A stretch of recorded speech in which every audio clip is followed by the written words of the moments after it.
தந்தை, மகன், தூய ஆவியின் பெயராலே ஆமேன். மூவொரு கடவுளுடைய அருளும் ஆசீரும் பாதுகாப்பும் வழிநடத்துதலும் உங்களோடு இருப்பதாக. இயேசுவின் அன்பு சகோதர சகோதரிகளே, மே 13 புனித ஃபாத்திமா அன்னையினுடைய விழா. இந்த நாளிலே அன்னையினுடைய பரிந்துரையோடு கூடிய இறை ஆசீர் மிகுந்த வாழ்த்துக்களை உங்கள் ஒவ்வொருவருக்கும் தெரிவித்துக் கொள்கிறேன். அன்னையினுடைய பரிந்துரை வழியாக நீங்கள் மென்மேலும் இறை அருளிலே வளர உங்களுக்காக ஜெபிக்கின்றேன். ஃபாத்திமா அன்னை போர்ச்சுக்கல் நாட்டில் இருக்கின்ற ஃபாத்திமா நகரிலே 3 சிறுமிகளுக்கு ஏறக்குறைய 6 முறை காட்சி கொடுத்து இறைவனுடைய திருவுளத்தையும் உலகத்தில் அமைதி ஏற்படுத்துகிற வழிகளையும் சொல்லிக் கொடுத்து ஜெபிக்க கற்றுக் கொடுத்திருக்கின்றார். அன்னை காட்சி கொடுத்த சூழ்நிலையை நாம் பற்றி ஆராய்கின்ற பொழுது 1916ஆம் ஆண்டு உலகமே, ஏன் ஐரோப்பாவை முழுமையாக 2ஆக பிரிந்து காணப்பட்டது. ஒன்றோடொன்று போரிட்டு கொண்டிருந்த சூழ்நிலையிலே அப்போதைய திருத்தந்தையாக இருந்த 16ஆம் ஆசீர்வாதப்பர் இது ஐரோப்பாவின் தற்கொலை என்று சொல்லி வர்ணித்தவர். இந்த போர் மூட்டத்திலிருந்து, போர் கலக்கத்தில், குழப்பத்திலிருந்து விடுதலை பெற வேண்டும் என்று சொல்லி அன்னையின் வழியாக ஜெபிக்க திருச்சபைக்கு அழைப்பு விடுத்தார். அதுதான் அமைதியின் அரசியே எங்களுக்காக வேண்டிக் கொள்ளும் என்று சொல்லி ஜெபமாலை மரியாள் மன்றாட்டு மாலையிலே சேர்த்து ஜெபிக்க சொன்னார். 1917ஆம் ஆண்டு மே 5ஆம் தேதி அன்று திருத்தந்தை அவர்கள் சுற்றுமடலை வெளியிட்டு அனைவரையும் ஜெபிக்க அழைத்தார்.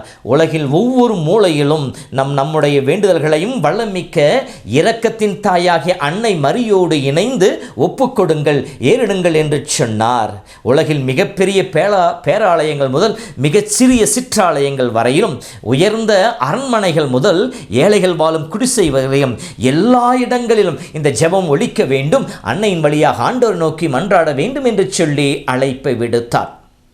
இப்படி சுற்றுமடல் வெளியிடப்பட்ட 8ஆம் நாளிலே தாய் மரியானவள் அந்த 3 சிறுமிகளுக்கு காட்சி கொடுத்து இறைவனுடைய திட்டத்தை வெளிப்படுத்துகின்றார்.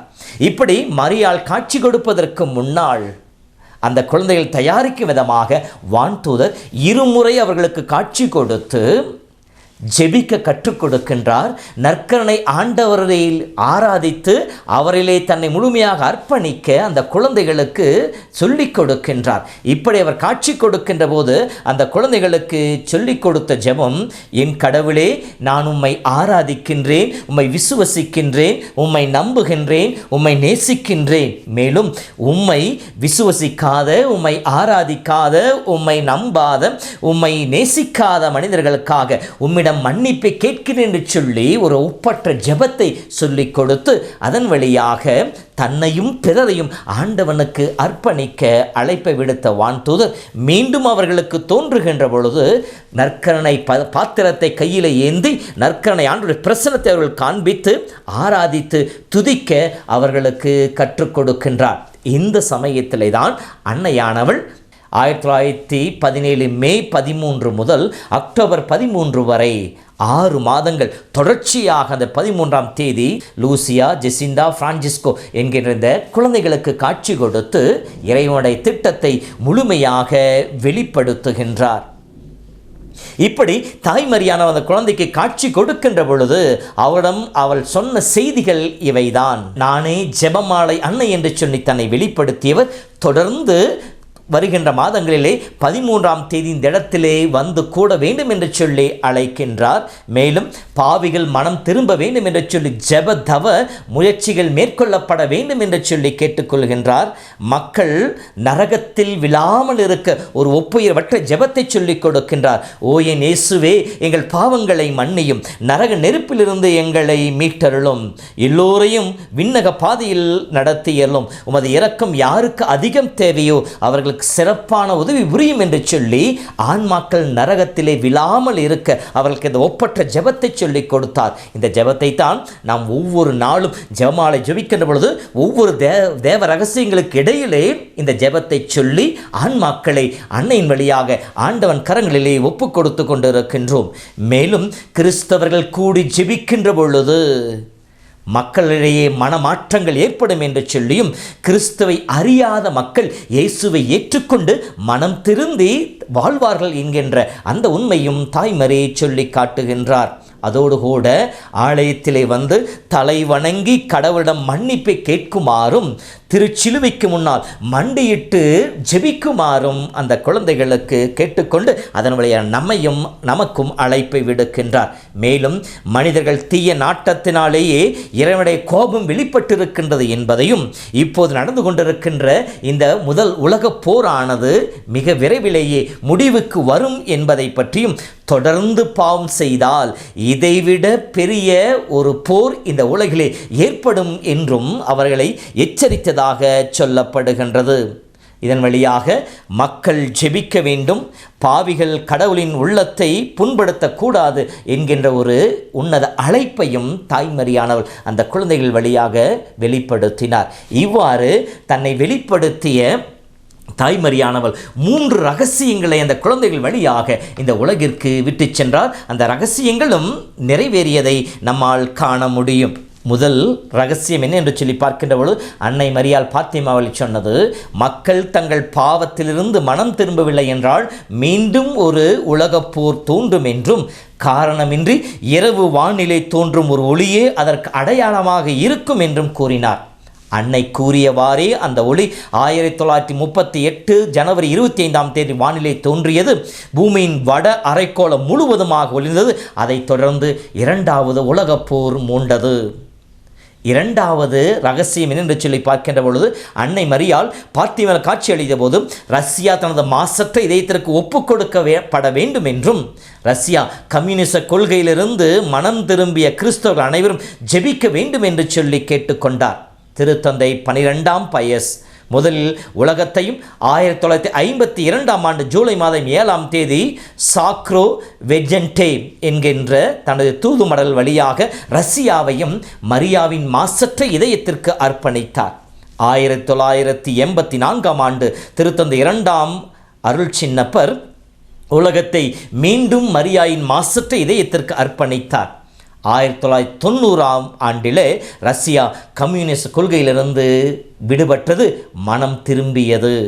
2வது ரகசியமும் வெளிப்பட்டது, உண்மையாயிற்று. 3வது ரகசியம் அன்னை மரியாள் பாத்திமேல் காட்சி கொடுத்த பொழுது இறுதி காலத்தில் மக்கள் கடவுளை மறந்து தீய வழியிலே ஆர்வமாயிருப்பார்கள் என்றும் தீவிரவாதமும் வன்முறைகளும் பயமும் அதிகரிக்கும் என்றும் கத்தோலிக்க திருச்சபையும் திருத்தந்தைகளும் அதிகம் துன்புற வேண்டியிருக்கும் என்றும் கடவுள் பல்வேறு துன்பங்களிலே உலகிலே அனுமதிப்பார் என்றும் உண்மை கடவுள் மீது உறுதியான நம்பிக்கை கொள்வோர் அழிவிலிருந்து தங்களை காத்துக்கொள்வார்கள் என்றும் இறுதியில் தமது மாசற்ற இதயம் வெற்றி பெறும் என்றும் அறிவித்திருக்கின்றார். இந்த 3 ரகசியங்கள் தவிர மற்றும் சில செய்திகளை அன்னை வழங்கினார். ஜெசிந்தாவும் பிரான்சிஸ்கோவும் சிறு வயதிலேயே இறந்து விடுவார் என்றும் தனது செய்தியை பரப்ப லூசியா பல ஆண்டுகள் உயிரோடு இருப்பார் என்றும் மரியன்னை முன்னறிவித்தார். அதுவும் அவ்வாறே நிகழ்ந்தது. இந்த விழாவின் வழியாக திருச்சபை நமக்கு விடுக்கின்ற அழைப்பு, நாம் ஒவ்வொருவரும் ஜெபிக்கின்ற மக்களாக இருக்க வேண்டும். கிறிஸ்தவர்கள் ஜெபிக்கின்ற பொழுது மனமாற்றம் கிடைக்கும் என்று சொல்லி அன்னை வெளிப்படுத்தி இருக்கின்றதாகவே நாம் இடைவிடாமல் ஜெபிக்க வேண்டும். 2வதாக அனுதினமும் ஜெபமாலை ஜெபிப்பவர்களாக இருக்க வேண்டும். ஜெபமாலை அர்ப்பணித்து ஜெபிக்க வேண்டும். யாருக்காக? உலகிற்காக. உலகில் இருக்கின்ற தீயவற்றிலிருந்து உலகம் விடுதலை பெற வேண்டும் என்பதற்காக, எல்லா தீமையின் தலைகள் கொடுக்கல் ஒடுக்கப்பட வேண்டும் என்பதற்காக, மனமாற்றம் பிறக்க வேண்டும் என்பதற்காக, இயேசுவை எல்லோரும் அறிந்து கொள்ள வேண்டும் என்பதற்காக நாம் ஜெபமாலையை அனுதினமும் ஜெபிக்க வேண்டும். அன்னைக்கு நம்மையும் இந்த உலகத்தையும் உலகத்தின் அனைத்து மக்களையும் அர்ப்பணம் செய்து ஜெபிக்க வேண்டும். அப்பொழுது நம்முடைய ஜெபம் வல்லமையுள்ளதாக மாறும். நமக்கு துணையாக இருக்கிற தாய்மரி பரிந்து பேசுவாள். நம் வாழ்விலும் இந்த உலகிலும் மாற்றத்தை நம்மால் காண முடியும். ஜெபிப்போமா? அற்புதமான தாய்மரியே, உம்முடைய தெய்வீக வெளிப்பாட்டின் திருவிழாவை கொண்டாடுகின்ற நாளிலே உம்மை புகழ்ந்து போற்றி ஆர்ப்பரித்து உமக்கு எங்கள் வணக்கத்தை ஏறெடுக்கின்றோம் தாயே. இதோ அன்று உலகம் சிதைந்து கொண்டிருந்த நேரத்திலே உம்முடைய காட்சியின் வழியாக அமைதி ஏற்படும் என்கிற நம்பிக்கையின் செய்தியை கொடுத்து மக்கள் மனம் மாற வேண்டும் என்று சொல்லி அழைப்பு விடுத்து ஜெபிக்க கற்றுக் கொடுத்தாயே. ஆன்மாக்களை மீட்டுக்கொள்ள வேண்டும் என்பதற்காக, நரகத்தின் வாயிலை ஆன்மாக்கள் அணுகக்கூடாது என்பதற்காக ஒரு ஒப்பற்ற ஜெபத்தை சொல்லிக் கொடுத்து அதன் வழியாக ஆன்மாக்களை மீட்டுக்கொள்ள எங்களுக்கு துணை புரிந்தாயே. அம்மா, உம்முடைய அன்பையும் உம்முடைய இரக்கத்தையும் நினைத்து உமக்கு நாங்கள் நன்றி செலுத்துகிறோம். உம்முடைய வல்லமிக்க பரிந்துரையும் இடைவிடாத ஜெபம் தாமே எங்களை இந்நாள் வரை காத்து வந்து கொண்டிருக்கிறது. தொடர்ந்து உம்முடைய அருட்கரம் எங்களை வழிநடத்துவதாக. நாங்கள் ஒவ்வொரு முறையும் ஜெபமாலை கையில் ஏந்தி கரமுயர்த்தி ஜெபிக்கின்ற பொழுது உம்முடைய அருகாமையும் உம்முடைய உடனிருப்பையும் உம்முடைய பரிந்துரையும் நாங்கள் பெற்றுக்கொண்டு இந்த எங்கள் வழியாக இந்த உலகத்தை முழுமையாக இறைவன் ஆசீர்வதிக்க துணை புரிவீராக. தாயின் வழியாக அன்பு தகப்பனே எங்களை முழுவதுமாகவும் கரங்களை ஒப்புக் கொடுத்திருக்கின்றோம்.